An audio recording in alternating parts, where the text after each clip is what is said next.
What's up, guys? Today we are doing the rookie watch video on Renardo Green, the 64th pick in the second round of the 2024 NFL Draft does go to the 49ers, and 49ers did it again. Renardo Green has been absolutely crushing it. Now, we got to set the story straight. Very limited snaps. Let's pull up his snap totals right now for you guys. Yeah, we'll see. He doesn't really break into the starting lineup until week 6. And from week 6 to week 10, he has absolutely dominated. This is the rankings for all cornerbacks in the NFL according to PFF. Now, take PFF for what it is. I get it. I understand. But Renardo Green is ranked 3rd among all cornerbacks. By the way, just fun fact, number 2, 3, and 4 are all rookies.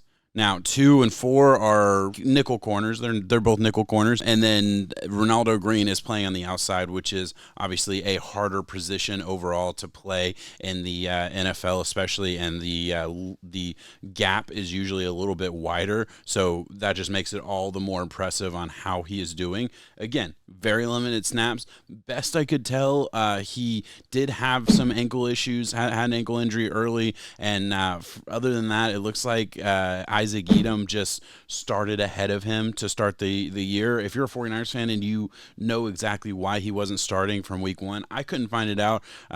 Throughout the articles I found in camp, it looked like he was doing well in camp and he had a good shot to start week 1, and I guess it just didn't go that way for him. Again, I didn't dive super deep into that because it doesn't really matter. He's starting now and he's playing really well right now. Let's get into a couple more of the stats that I found for you guys, because it is some really incredible stuff.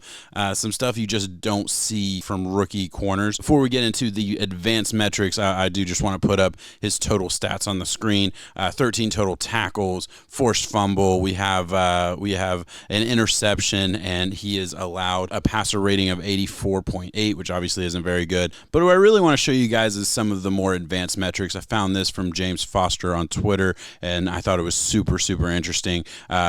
This is ranks out of rookie and NFL cornerbacks, and obviously, as you can tell, looking at this list, it is pretty impressive. EPA per target, which is an advanced metric, he is 1st among rookies and then 10th among all NFL cornerbacks, which is impressive, obviously. Success percentage, 3rd among rookies. We got completion percentage, 3rd among rookies. Forced incompletion percentage, 4th among rookies. Just incredible stuff all the way down the line. PFF coverage grades, I already showed you some of the PFF stuff. He is doing really well. Again, I by no means want you to get the wrong idea from this video. I don't want you to hear what I'm not saying. He is a really good talent and an incredible rookie to be drafted at the very end of the second round and be performing as well as he's doing. It absolutely deserves all the credit in the world. But obviously, he is not a top 5 corner in the league yet. He is not even really a top 10 or top 15 corner in the league yet. He's got some work to do, obviously, but man, it is a lot of really good stuff, and we're going to get into the film right now and just kind of show you guys some of the really good stuff, and then I do have one negative where he bites on a double move at the very end, but we'll get into that right now for you guys. And here we'll see Green at the top of your screen again, playing that outside corner position.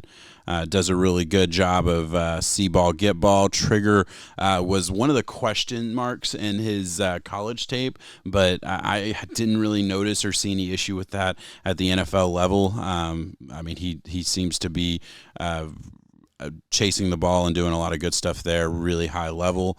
Again, this is just, I love the way he mirrors. I mean, look, obviously you're going to make your money on man-to-man press coverage in the NFL, especially when you're outside corner. So when you're playing this quarter zone coverage, it's just, again, trigger, get to the ball, cause a pass breakup, which wasn't the it was a pretty good throw. He just got his hand in there. And we're just going through this pretty fast and furious. Again, this is not meant to be a deep dive film study episode by any means. It's just quickly showing what he's been doing well. And yeah, look, this is another example of really good stuff. What he showed in college was exactly what he's showing here: patience. Has incredible patience, doesn't especially in press coverage right here. You see all of this jitterbug stuff. I believe this is Xavier Worthy here, but again, doesn't fall for any of the stuff at the line, just is patient, stays in his hip pocket, and just he's never open. Absolutely never open. And this is the last clip I want to show for you guys. This is an example of him biting on a double move, just to show that it's not all good. But again, even his bad, where he absolutely bites, he's 100% beat. And if this ball is thrown right now, it is a touchdown, and that is on green, right? Well, the ball wasn't thrown. It was thrown like right now. Little late, gives Green, and really bad ball placement. I don't know what was going on with Baker, who's having an absolutely awesome season.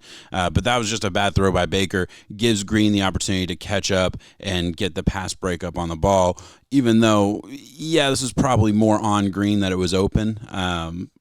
You'd like to see a little bit more patience there, but obviously that's not an issue when you have the ability to recover the way Green does. And look, that was another big issue with him in college. The other big knock on him, the reason he wasn't considered in that first round conversation was, again, the speed was good, not great, but I haven't seen anything to believe that he is not capable of keeping up with any of the faster receivers in the NFL. Like, there's nobody he's faced so far in his NFL career that has made him look outclassed. I say that with absolute confidence.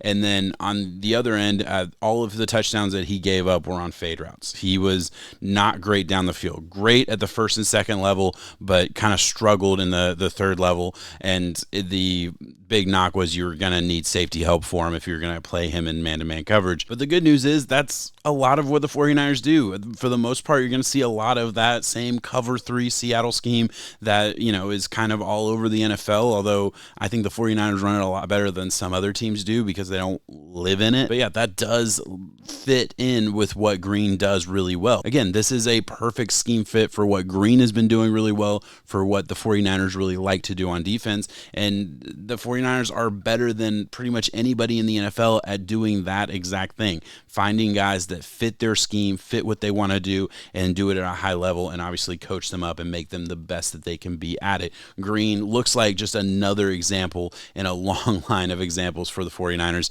Man, the 49ers absolutely crushed this class. I already did a video on Dominique Pooney, the guard for the Niners that they got in the third round. Now I'm doing the video on Green that they got in the second round. And then Ricky Pearsall, I'll probably be talking about him in a couple weeks because he's just now getting onto the field. It is really incredible what the 49ers do from a team building perspective. And again, it looks like the 2024 class is another in a long line of examples of what the 49ers do so well when it comes to the draft in April.